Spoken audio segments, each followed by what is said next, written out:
మన్యం జిల్లా పార్వతీపురంలో ఎమ్మెల్యే తహసీల్దార్ మధ్య cold war కొనసాగుతోంది.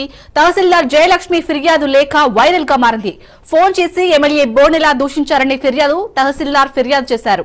అటు ఫిర్యాదుపై స్పందించిన ఎమ్మెల్యే బోనెల విజయచంద్ర ఫోన్ చేసిన మాట వాస్తవమేనని, కానీ తహసీల్దార్ ని దూషించలేదన్నారు. తహసీల్దార్ జయలక్ష్మికి మతిస్థిమితం లేదని, సర్వీస్ లో ఉండటానికి అర్హత లేదంటున్నారు ఎమ్మెల్యే. తహసీల్దార్ బహిరంగ క్షమాపణ చెప్పాలని, లేకపోతే ప్రివిలేజ్ కమిటీకి ఫిర్యాదు చేస్తారని చెప్తున్నారు.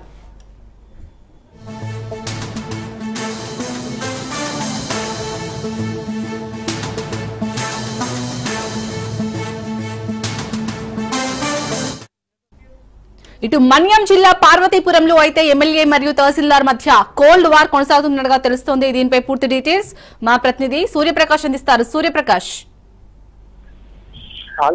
ఇక్కడ పూర్తిగా అయితే టీడీపీ ఎమ్మెల్యేకు అలానే పార్వతీపురం తహసీల్దార్ అయితే ఒక కోల్డ్ వార్ అయితే దాదాపు గత 15 రోజులుగా అయితే జరుగుతున్నట్టయితే కనిపిస్తూ ఉంది. దాదాపు ఎప్పటికప్పుడు ఏ కార్యక్రమాలు చేసినా, కార్యకలాపాలు చేసినా సరే ప్రస్తుతం తప్పని పరిస్థితుల్లో అయితే ఎమ్మెల్యేకి ప్రోటోకాల్ ప్రకారంగా తెలియజేయాల్సిన ఎంఆర్ఓ తెలియజేయటం లేదనే విషయాన్ని అయితే ఎమ్మెల్యే ఎప్పటికప్పుడు ఆగ్రహం వ్యక్తం చేస్తున్న అయితే అక్కడ పరిస్థితి నెలకొంది. కానీ దానికి అనుగుణంగా అసలు మిడ్ నైట్ కూడా ఫోన్లు చేస్తున్నారు, నాకు బీభత్సంగా తిడుతున్నారని, తప్పుడు పదాలు అయితే వాడుతున్నారనే విషయాన్ని అయితే ఇలా ఎంఆర్ఓ అయితే ఫిర్యాదు చేయడం అయితే జరిగింది.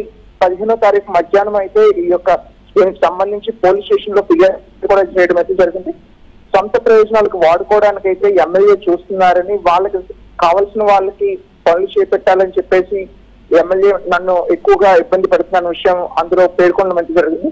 కానీ ప్రస్తుతం అసలు ఎమ్మెల్యే అయితే ఎమ్మెల్యే వర్షన్ ఏ వర్షన్ లో వస్తుందంటే, అసలు జయలక్ష్మికి అయితే మతి స్థిమితం అయితే సరిగ్గా లేదు, అసలు ఆమె పనిచేయడానికి అర్హత కూడా లేదనే విషయం అయితే ఇద్దరి మధ్య కూడా ఒక పరస్పర ఆరోపణలు చాలా ఉగ్ర రూపం దాల్చే విధంగా అయితే ఉన్నాయి.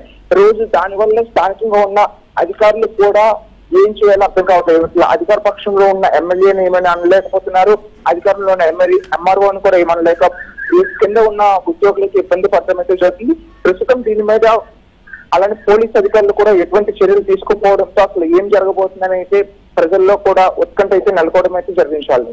సూర్యప్రకాష్, మరి అక్కడ గ్రామస్తులు ఏమంటున్నారు? గ్రామస్తులు వీళ్ళిద్దరి మధ్య జరుగుతున్న దృశ్యం అక్కడ ఉన్న పట్టణంలో ఉన్న ప్రజలందరూ కూడా చాలా ఇబ్బందులు అయితే ఎదుర్కొంటున్నారు. ఎందుకంటే ఏ పని చేయాలన్నా సరే ఇద్దరి మధ్య కోఆర్డినేషన్ అనేది చాలా ఇంపార్టెంట్. ఎందుకంటే ఎంఆర్ఓ ఏమైనా అప్లై చేసినా కూడా అప్రూవల్ ఇవ్వాలంటే ఎమ్మెల్యే స్థాయి నుండి కూడా అప్రూవల్ అనేది రావాలి. ఎమ్మెల్యే ఇచ్చేవి కూడా ఎంఆర్ఓ అప్రూవల్స్ అయితే చాలా ఇంపార్టెంట్. వీటి వల్ల వాళ్ళకి ఇబ్బంది పడడం అయితే జరుగుతుంది. ప్రస్తుతం ఆరోగ్యశ్రీతో పాటు రేషన్ కార్డులు, ఆంధ్రప్రదేశ్ లో అయితే రేషన్ కార్డులు ఏమైతే వాళ్ళ పేరుని జప్తు చేసుకునే అవకాశాన్ని అయితే కల్పించడం జరిగింది. దానికి పూర్తి అధికారాలు కలిగిన ఎంఆర్ఓకి ఈ టైంలో ఇలా జరగడం వల్ల చాలా మంది రేషన్ కార్డులో వాళ్ళ యొక్క పేర్లు చేర్చుకోవడానికి కానీ, స్ప్లిట్టింగ్ కానీ, కొత్త రేషన్ కార్డులకి అప్లికేషన్ పెట్టుకోవడానికి అయితే తీవ్ర ఇబ్బందులు పడడం అయితే జరుగుతుంది. దీనివల్ల అధికారులకు ఎమ్మెల్యే ప్రజాప్రతినిధులకు మధ్య జరుగుతున్న ఇబ్బందుల వల్ల ప్రజలైతే తీవ్రంగా ఇబ్బందులు పడడం అయితే జరుగుతుంది. Right, thank you Suryaprakash.